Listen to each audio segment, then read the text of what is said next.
মনোবীক্ষণ polyclinic, চিকিৎসার জগতে এক দশক। এখন এখানে সব বিষয়ে ডাক্তারবাবু একসাথে তলায়।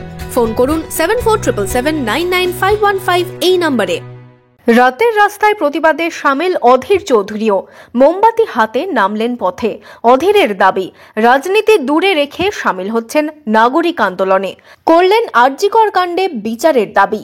এই আন্দোলন মানুষের স্বতঃস্ফূর্ত আন্দোলন, কারোর তো কিছু বলার নেই। এখানটায় স্বতঃস্ফূর্ত আন্দোলন, সেই আন্দোলন আমরা সমর্থন করতে এগিয়ে রাজনীতির ধার ধারি না।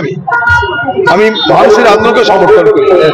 এই বিচার হওয়া দরকার, এবং এই বিচার যদি না হয়, মানুষ যদি জবাব না পায়, এই আন্দোলনের পরিণতি কি হবে আমি আপনি কেউ জানি না। অতএব আজকে কিছু হচ্ছে না আমার এটা নয় যে কালকে কিছু হবে না।